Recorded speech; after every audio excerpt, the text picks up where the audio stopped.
Graça e paz, queridos irmãos, amigos que sempre nos acompanham nessas meditações baseadas no presente diário, esse devocional para o ano inteiro. Graças a Deus nós estamos mais uma vez a estudar um tema importante, como é o de hoje, justificados. Está com base em 2 Samuel capítulo 11, um texto que reporta uma história muito conhecida, que é a história do adultério e do consequente homicídio que Davi mandou executar. Porque era período de guerras e Davi não foi à guerra, Davi ficou um tanto assim relaxado, distante, e observando na varanda do palácio, viu uma mulher tomando banho, certamente numa casa próxima, e ele se sentiu atraído por ela e depois a trouxe para o palácio e teve um relacionamento com ela e ela ficou grávida. Aí Davi mandou buscar o marido, que era Urias, e disse para Urias: vá para casa, ter um descanso, e Urias não foi. O rei insistiu, ele não foi, então o rei mandou ele voltasse para o campo de batalha e levou uma carta em mãos, avisando para o general que colocasse ele, Urias, numa situação tremendamente de risco para que ele morresse, o que realmente aconteceu. E estando assim morto Urias, o que aconteceu é que Davi então tomou a viúva como sua esposa, né, que é a Betseba. Muito bem, que tornou-se a mãe, posteriormente a mãe de Salomão. Não daquele primeiro relacionamento, mas de uma outra gravidez. Bom, essa história realmente é muito conhecida e deixa a gente muito perplexo com a capacidade de Davi. A gente fica muito surpreso com até que ponto Davi foi tão cruel, Davi foi tão desumano, Davi foi tão pecador, não é? Por isso o Salmo 51 é um salmo de confissão, onde ele pede a Deus para purificá-lo de todo pecado. Bom, Davi teve problemas muito sérios na sua vida, mas o grande conflito é que esse texto nos lembra uma outra passagem da Bíblia, falando sobre Davi, que diz o seguinte, olha, é o de Atos 13, versículo 22. Esta revelação saiu da boca do apóstolo Paulo, quando Paulo, em Antioquia, cita Davi, dizendo assim, que Deus disse, achei Davi, filho de Jessé, homem segundo o meu coração, que fará toda a minha vontade. Eu, particularmente, tenho tido a preocupação de procurar entender o que significa isso que está na Sagrada Escritura. Davi, um homem segundo o coração de Deus. A gente precisa entender todo o contexto da história, porque Paulo está citando que Davi, Deus disse, é segundo o meu coração, no momento em que Davi foi ungido rei. Ele foi escolhido na casa de Jessé, dentre os outros irmãos, aquele foi segundo o coração de Deus. Então, há muita dificuldade para entender como é que Davi foi tão longe e com certos pecados crassos, grandes, e ao mesmo tempo a Bíblia dizer que era segundo o coração de Deus. Sim, é segundo o coração de Deus. A escolha de Davi foi segundo o coração de Deus. E aproveitando a oportunidade, eu queria dizer que a minha escolha para a salvação e a escolha de todos os salvos, porque só são salvos os que foram escolhidos por Deus, eleitos por Deus, toda essa escolha foi segundo o coração de Deus.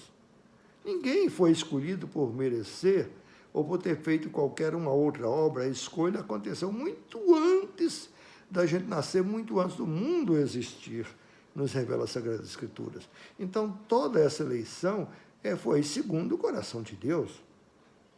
Bom, aí isso já, evidentemente, nos deixa mais fácil de entender uma expressão como essa.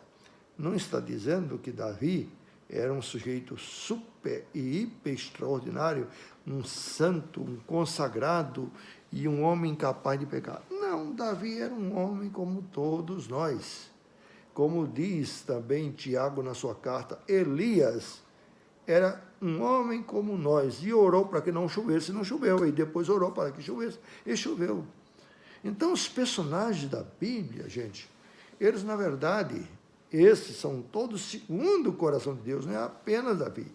O que as Escrituras estão revelando é que aquela escolha de Davi como rei foi uma escolha que Samuel, que foi ungido, ficou surpreso. Uai, mas por que esse, o mais novo da casa de Jessé? Por que não o mais velho? Por que não o mais forte? Por que não o mais bonito? Por que esse adolescente?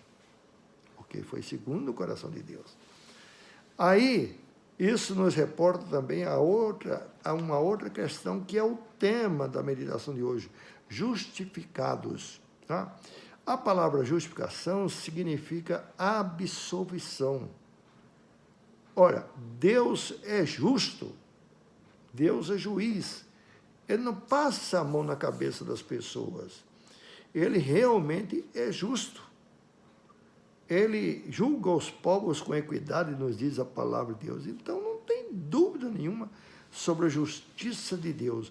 E por que ele, então, justifica? É preciso entender que a justificação não significa que a pessoa mereceu e não significa também que a pessoa tem os méritos e fez por onde ser justificado. Significa apenas que Deus o justificou, ou seja, Deus declarou absolvido. O absolveu. Então, nos relatado uma ilustração de dois meninos que cresceram juntos, que eram colegas durante a sua infância e adolescência, mas na juventude ambos tomaram caminhos diferentes. Um tomou um caminho da perdição, um caminho certamente ligado a crimes e coisas erradas, e o outro se tornou um advogado e posteriormente um juiz. Aquele primeiro, com o passar do tempo, foi a um tribunal para ser julgado. E ficou muito surpreso quando encontrou o juiz, que era o seu antigo coleguinha, o seu antigo amigo de infância. E ele pensou, ele vai me absolver, ele vai realmente resolver meu problema, não é? E ficou surpreso porque no julgamento o juiz decretou uma pesadíssima multa pela transgressão do transgressor.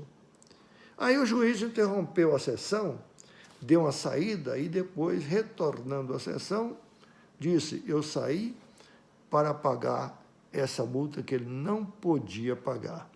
Agora você está absolvido. Foi paga a multa? Foi pago a pena? Sim. É exatamente isso que Cristo fez. Deus fez em Cristo Jesus. Ele mandou o seu Filho para pagar pelos nossos pecados, morrer a nossa morte. Nós não somos salvos por merecimento, queridos. Justificados pela fé, que foi uma das principais doutrinas da Reforma Protestante e a principal doutrina defendida pelo reformador Martinho Lutero.